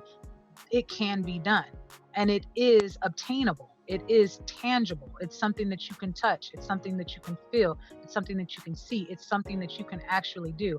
Sometimes all people need to hear or see, again, or know, is, oh, wait, I can? Regardless of what their age is. That is actually inspiring. Some of y'all adults probably thought that Nas song was corny when it came out. Hell no. Which one? I know I can. Oh, I didn't think it was corny. Be what I want to be. Mm-hmm. If I work hard at it, man, y'all better stop playing. Did he win a Grammy? But the key to that is just that. Just from having that on. What people probably didn't like about it, if I work hard at it. Anything worth having, they're gonna let the children do it. You got to work hard, because it's like one of those things. Okay, I heard it when I was younger, and I actually, it's really interesting when I find myself repeating things that I heard adults say when I was a child, and I said these things to my children or my friends' children, just children in general. If it were easy, everybody would do it. Yeah, man. That's why working hard. Truth be told, not everybody wants to work hard. This is not a judgment on that. True. But if it were easy, everybody would do it. What did Bones Grand Rising to the 901? Grand Rising. What did Bones say? Hey, Grand Rising, how y'all doing this morning? What's going on, right? How you doing? Hey, this original Tiller up in here. What's going on, man? Tiller. Everything is good. Just want to share a little information if I could. No problem. Is it all right to speak? Yeah, this is your home as Yeah. well. I keep trying to tell y'all All this right, your all home. right. Well, and a lot of y'all might know that I'm located in Memphis, Tennessee, and here in Memphis, the county is Shelby County. Now, in a lot of states around America right now, depending on where you at, they have land banks. So here in Memphis, it's called the Shelby County Land Bank. Now, here in Memphis, if you go to the Shelby County Land Bank website or Shelby County Land Bank office, they basically sell land. The city owns a lot of properties, blight properties around the city. And so in a lot of cities, blight. A lot of cities auction these properties off. But here in Memphis, they basically giving them away. I was able to get me 2 properties here that I'm actually gardening on right now, and I bought them for as low as $50 a piece. Yeah, I bought them for as low as $50 a piece. So, like, depending on like where you located at, that's awesome information. You put your county name in and put land bank right behind it. So, like, a lot of states have land banks. And so if you put that state name and a land bank behind it, the information should pull up. And a lot of them sell land as low as $50 a property. Man, thank you for that. Yeah, so that's all I wanted to share, that, a lot of states have land banks. And if you put your state name up in there in the county, like whatever county it is, and put land bank behind it, and then just hit Google, and the information should pull up. A lot of the properties are foreclosed properties and delinquent properties, and the government my basically first hit owns off of those Virginia was Richmond and Chesapeake. And Look at that. shout out to Pamela Hall. Original Tiller, while y'all talking about it, Gabrielle already went clickety click. Look, me too. Look, I'm on the phone right now clicking. Look, Chesapeake right up the road. Look, shout out to Copper Indio. And so that's all I wanted to share, and I'm gonna go on mute after that one. That's what's up. Appreciate it. Look, he just hit. All right, thank y'all for everything y'all doing too, brothers and sisters. Thank you. Thank y'all. Original Teller. Shout out to Original Teller. How come he didn't warn nobody? How come he didn't warn nobody? That's concussion. That's not fair. Oh my goodness. And man, he just hung up. On my own, brother Original Tiller. He got two properties. Followed by land bank. Is not a problem at all. Illinois seller already clicking on theirs. Is you know what? I don't even want that property now. I want something. You know what? Look how she just look. You see how fast you can change your mind. We told you, look, it is perspective. Again, all you got to do is know. That is inspiring. Yeah, that is. It's Friday, right? It's got to be Friday. Thanks again, brother, for coming in and dropping that much appreciated info this rising. Wow, that's what it's all about. If we work together and we share our information, we actually talk amongst each other as a community, we can accomplish anything we work at.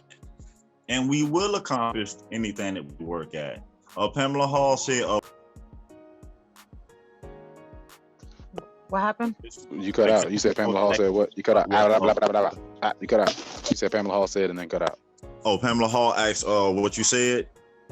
Who, me? Oh, I was just saying that all I did was search Virginia land banks, and Richmond was the first link I got on Google. So she might want to highlight that. Yeah, basically, he said he put in the land bank information, and it went ding, ding, ding, ding. Pretty much. I just now searched my city. At first, I just searched the state and saw the list. There's cities in the state doing it. And like I said, Richmond's the capital, so that came up first. Dum, dum, dum, dum, dum. Basically, Celestial Love, Original Tiller called in to let us know that you can put in your state, city, or county, followed by land bank on Google, and will pop up a lot of land that the city is selling dirt cheap.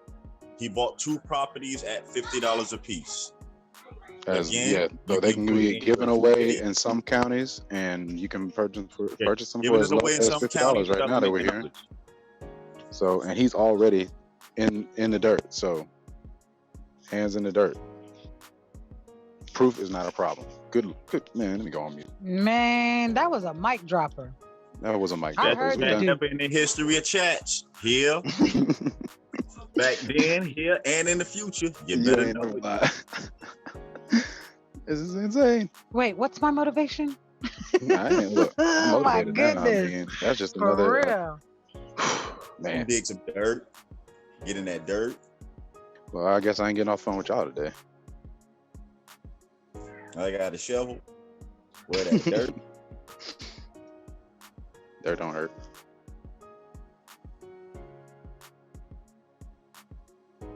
Mm.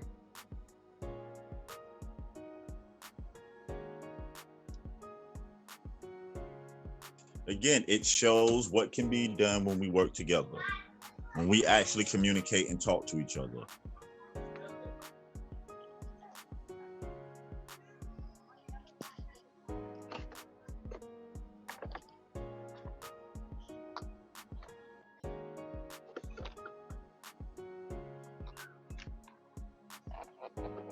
I mean, any thoughts from the panel? Y'all putting bids on free land in your county already. Well, let me bookmark this I mean, page. you need like bones. As much as Gabrielle done clicked, I think she done got like 10 properties. But already, look, Man, Bones, you know you look. about to close the show out by yourself, right? So you know, just to let you know. You know what? Shout out to Original Tiller. Thank Sound like I you. heard. You you hit answered that some enter questions. button. You hit it hard. It'd be like click, like that hard click when you press the enter. I could have swore I heard 10 of them. I was trying to type quietly because I didn't want, you know. Nope. You can how you excited typing quietly? That don't go together. Oh my goodness. See, she stuff got Mortal like Kombat that. fight sounds This is, with her you can't keyboard. unhear this. This bell has been rung. You Look, we've been cannot talking about it, all unhear right. this. Look how No it just synced up. Look how it synced up. Pamela Hall asking no sellout. What does the website say? I guess you're talking about for Richmond. Oh, let me get to it. Hold on. Let me go back to it. Give him 1 second. He'll pull it up for you.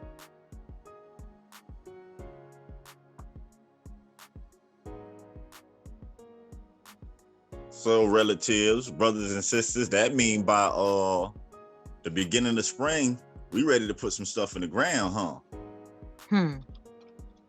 Got to be ready, actually. Matter of fact, we should be all preparing right now, getting some seeds started in your zone. You should research your zone and do some indoor seedling starter kits and get them started, get them going now, get them roots nice and strong and transplant when you need to. Hold on, let me go on mute and finish doing what I was doing.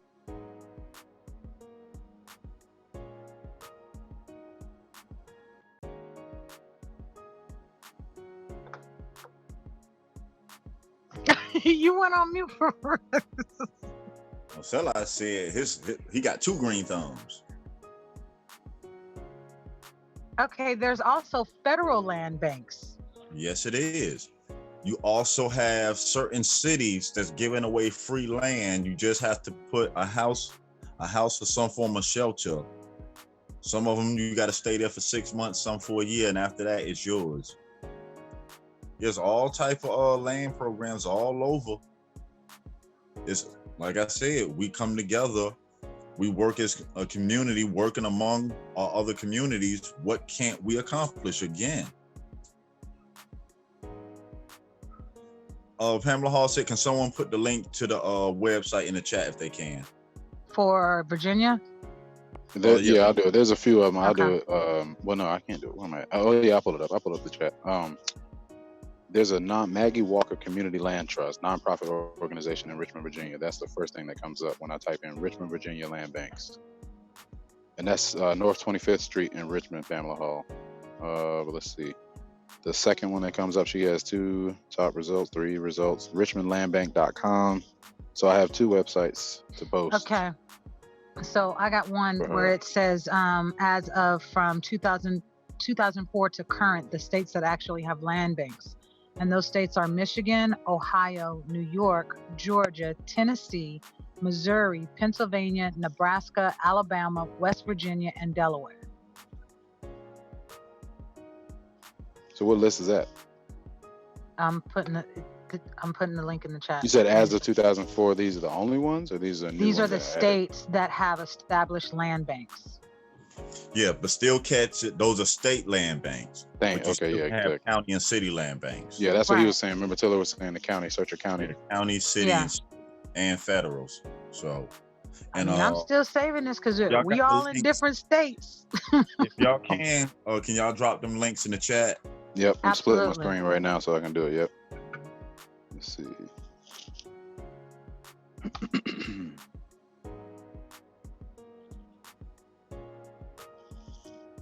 Man, did we read that last letter? Yeah, we read all the letters, y'all. They ended with surnames. Pamela Hall, she yelling, put the link in the chat. I'm sorry. I'm trying not to hurt my neck. No, Pamela I'm Hall. messing. I'm looking She up. I'm probably looking not up. even yelling. Original Tiller also added this information. Every state also sells cars, boats, landscape equipment, pretty much everything they seize and they bust. Original Teller, you want to call back in real quick, please? You can, yeah, peace to the panel. On the you know panel? what? Yeah. Vic Nelson says, can you get funds from HUD to buy it? Thank you. That's- That's a very, yeah, we about to very, be- very great. Whoa. Hey, write it down. We If it's can't. in a We're Shout out gonna to go Vic for another Nelson. 2 hours. Basically, if it's in a HUD qualified area, yes. If it's in a USDA acceptable area, yes. You can use the funds to get the property.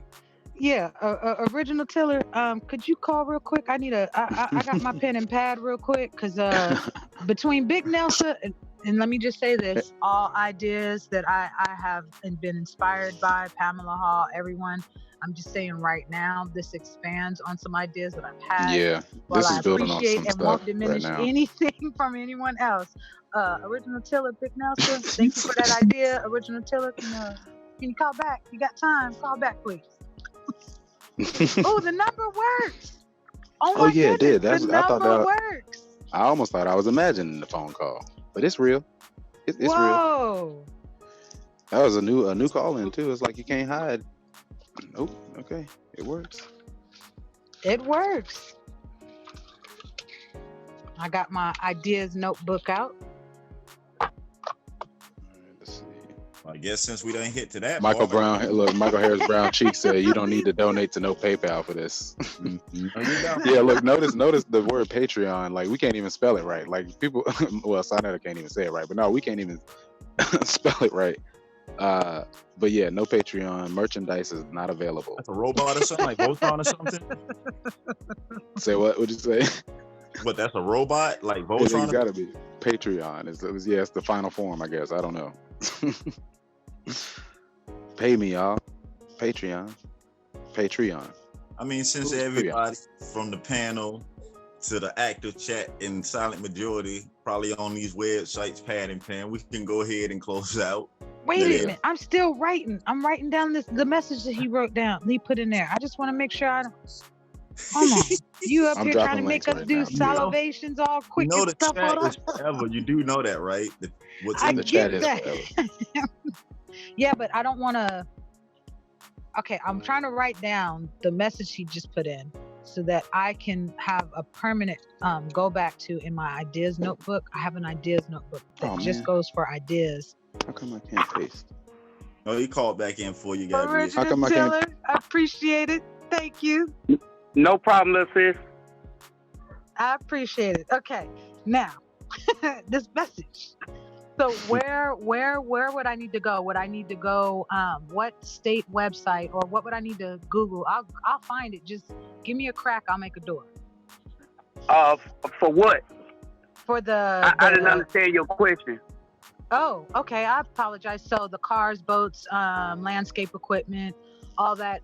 Government sees property and government sees, I guess it's items. Mhm. And so like every state the government seizes things from people and different busts and stuff. So it'll be government seize. Mhm. And I guess cars are government seize sale. And they always have an auction every month on things they seize from jewelry, house appliances, vehicles, ATVs, boats, cars, landscaping equipment, pretty much everything. Beans, And onions, you were potatoes, just tomatoes. a government seed sale. Okay. If you can try that one, or it's government seeds auction. It's Okay. one of those. I can't remember the Gov key deals. word that it Yeah, was. if you type in Gov Deals online, it'll take you to the government site. Okay. Pamela Hall, I put US the General first link in the Surplus chat. Let me know if you got it. Auctions. Yeah, I'll put Where Pamela Hall at? I don't see her in the chat. And Man. here in Memphis, dealing with our land bank here, properties are to be sold, donated, or bundled together with other properties. Whoa. So they basically will give them to you. Like if it's two properties next door to each other, you can buy one, or they'll bundle them together, or they'll just donate them to you, depending on what you're talking about doing. And like when you're talking about properties, you actually have to look at your different zones as well, depending on what you actually talking about doing to the property. And what so you like do. in landscape, dealing with growing gardens and stuff like that, you can basically do that in any of the zones. But like, it's a lot. We got a list of over 20 things that you can do with a vacant lot. Like you can put like a little tin shed under it with a bench and a pressure washer, and now you can wash cars on it. You can actually have people can pay you $15 per person to come and set up on weekends to have garage sales. You can put a little tin shed with a bench and a barbecue grill, and you can sell plates up to 12 o'clock to lunchtime. You can do parking sales. Just put rocks on the ground, and people will pay you to park their cars there until they sell them. It's a lot of different things that you can do with vacant lots without building on them. But, like you can save your money up until you're able to build. I just wanted to share that with you as well. Yeah, he just it's a lot that you can do with a vacant lot, without a building. Yep. I appreciate that. Sharing is caring. That's a perspective right there that a lot of people didn't even see it from. Like, oh, it's an empty lot. What you gonna do with it? Go ahead. Something. Man. You can do something with it. What the hook gonna be? Yeah, I put the link in the chat to USA.gov auctions and sales. Okay, thank you. The chat is forever, by the way. Man. It's Pamela Hall, I got 2 links in there for you. You can also check police auctions in your area. Yes, police auctions. Yes, sir.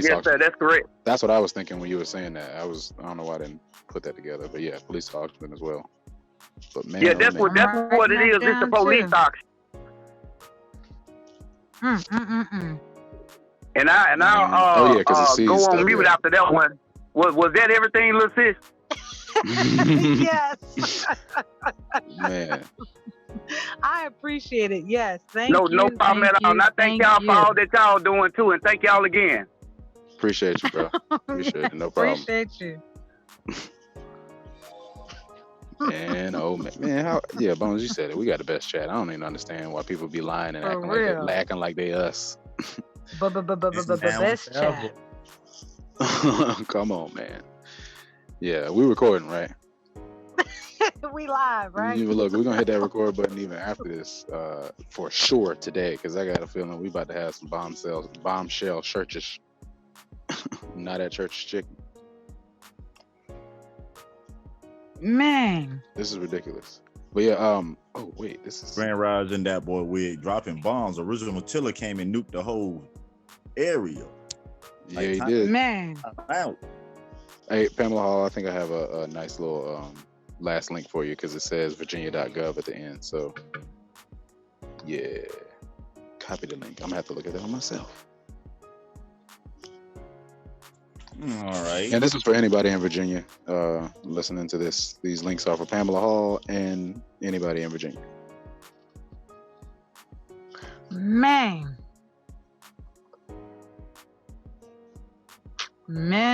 look. I is inspired even more. Quick, fast perspective. See, and look, that's a smile. I know y'all can hear my smile. Once you give a smile away, you can't take it back.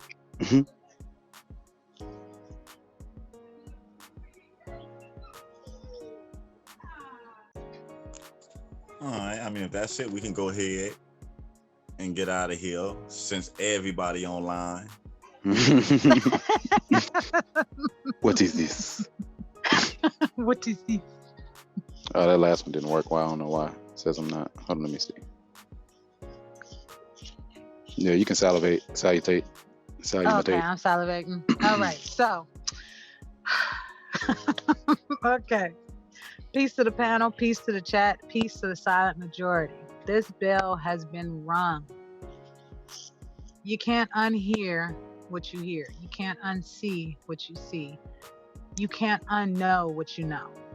We are all individually responsible for what we see, hear, and know, and what we do with it. We're also responsible how we come together and what we do with it. Positively, again, peace to the panel, peace to the chat, and peace to the silent majority. Best chat in the world. Shout out to this was a mic drop, a bomb drop. This is original Tiller. Like, yeah, thank you. Bones, Double Cousin, TMH, Doodoo Vision, Copper Indio, Carrie Bay, Danielle, LJ Free. Like, for real, if I forgot anybody, I do apologize. Just, this is really, really awesome. This is like a good feeling that I can take with me. Like, you know what? This is good. This is okay. Community gardens coming together, community helping children, generations going forward. Like, this is awesome. Continue on your genealogy journey. Don't let nobody tell you who you are. Know who you are. Pay attention to timelines, though. What'd you say, Double Cousin? When you're confused, reference to timelines. Yeah, pretty much. If you're confused about anything, if it's skin tone, if it's a person's race category title, a job, or a name of a country, and it just go to the timeline, man. You don't play yourself. Don't be 2020 in yourself. Yeah, and ask those questions. I mean, if you have a thought, I do it all the time. Sometimes I may get on people's nerves, but I'm okay with it. Ask those questions, because asking questions gives clarity. And asking they questions. Used to tell us that there's no such thing as a stupid question either. So I still believe that somebody doesn't know the answer either. Somebody else got that same question or didn't even know they had it. So yeah, absolutely. So yeah, definitely continue on your genealogy journey. Know who you are. Census is coming up. Local elections is coming up. Nation elections are coming up. But get actively involved. Know what's going on in your city. Know what's going on in your county. Know what's going on in your state. There are laws, statutes, bills. There are things being passed continuously. Those things also get put out in newspapers, on state websites, county websites, city websites. So that information, I mean, it may take you a couple of types in Google to, or a couple of searches, but know what's going on. Know how it affects not just you, but your community. Know how you can, okay, if this is what's happening, this is how I can get actively involved, know what's going on, and relay that information to other people who may not know where to go or what to know. So shout out to Double Cousin. Thanks for these wise words. Appreciate it. Be kind, for everyone you meet is fighting a harder battle. More smiling, less worrying, more compassion, less judgment, more bliss, less stressed, more love, less hate. We are all different. Don't judge, understand instead. Compassion is the basis of morality. No one has ever become poor by giving. And last but not least, there is no exercise better for the heart than reaching down and lifting people up. This is my letter to the world that never wrote to me. That's it. Oh, yeah. And no act of kindness, no matter how small, is ever wasted. Man, So, you just tied the whole everything we were saying earlier up with that one. I'm telling you, I'm like, No okay. refunds, man. No refunds. You can't get it. You're not. No, I'm not. You're not. No, I don't want it. It's yours. Give it to somebody else. Just Go away. and I really do enjoy day to day, moment by moment. I enjoy this every day. I enjoy the sparks that fire off, and you know, the ideas that kick off just within me. But I also enjoy listening to when, like, Original Tiller or when Pamela Hall or anyone, and they talk about what they're doing and what they know and what they found out. It's not just helpful. It's like, That's okay, community right there, though. yeah, That's community. you know, this isn't one person doing something. You know, this is many people, several people doing things, finding out, and it's the sharing, it's the community, it's the help. That right there is that right there is a good feeling. It's like listening to, you know, when you're younger, you're in school and they say, okay, pick a speech that you're going to memorize, and you're going to do this in front of the class in the auditorium, or pick a writer or a poet or whoever. That's what this is. This is real life poetry. This is a real life inspiring story to me. You know, that movie that you see, you're like, man, that was a good movie. This is real life. This is the reality, TV reality. This is the reality I definitely enjoy. And I know nothing's easy. You know, I know, we have to work hard for this, but I mean, to me, this is all worth it. This type of hard work is definitely all worth it. So yeah, piece of the panel, piece of the chat, piece of the silent majority. Have a beautiful day. What you got for no sellout? I talked enough today. Nah, peace to the panel, peace to the chat. Shout out to all of y'all, man. We some hard workers, y'all. I'm just saying. This is where the real work really gets done. It's not just a catchy phrase. For real, for real. Shout out to y'all, Original Tiller, Pamela Hall. Let me go back to the chat. I'm gonna shout out everybody. Can we do a reverse roll call? Let's see who's here. Shout out to No Sellout. James Gilmore, peace. What's going on? That Boy Wig, peace to Pamela Hall. Michael Harris Brown cheek. Bounce. Pamela Hall again. Big Hawk. Shout out to Big Hawk. David Corey. Big Nelson. Man. Original Tillers again. Appreciate that information. We're not going to sleep. Man, shout out to everybody everywhere that's listening, that tunes in, that gets and uses this information for the better of their community. We'll see y'all on Friday, which is today and tomorrow. Peace, y'all. All right. Thanks again, No Sellout. And thanks again, Gabrielle. And Active Chat and Silent Majority. Again, for us coming together and doing another great Grand Rising show. And this show, again, like many other shows, the possibilities are unlimited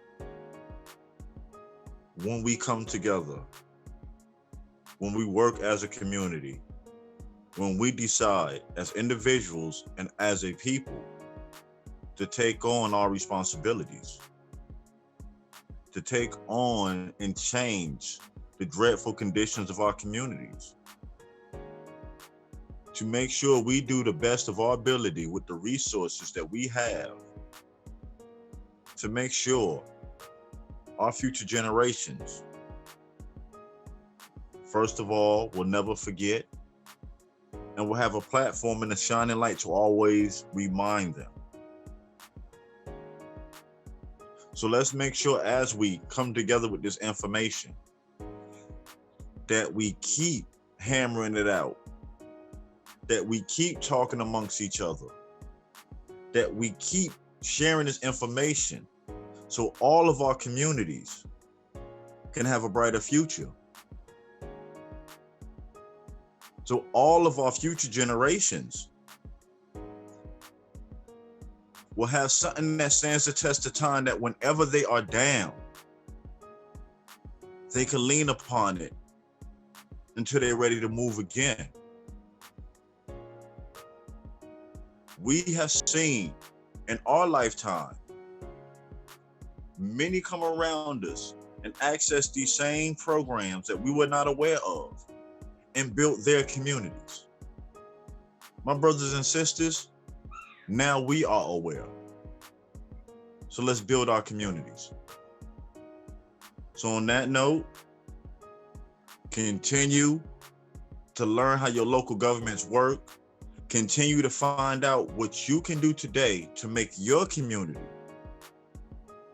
better than it was. Continue to speak on genealogy. Continue to dig through these records to find out who you are, so you have a better perspective on where you're going. So until we link up again for the next Rising Show, remember, we love you, and peace. Peace, everybody. Have a beautiful day. Merchandise is really not available.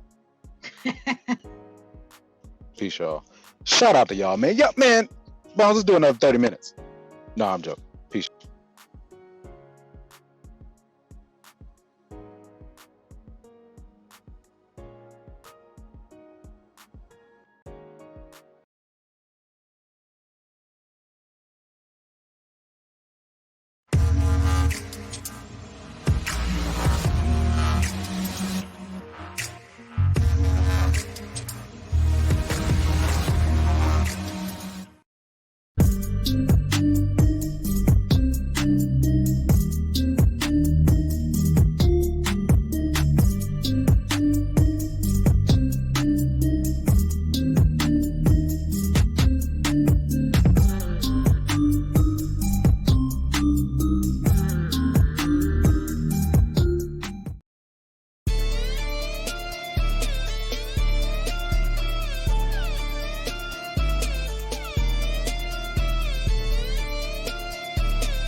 Warning, warning, warning. Hard hats, pickaxe, shovels, boots required.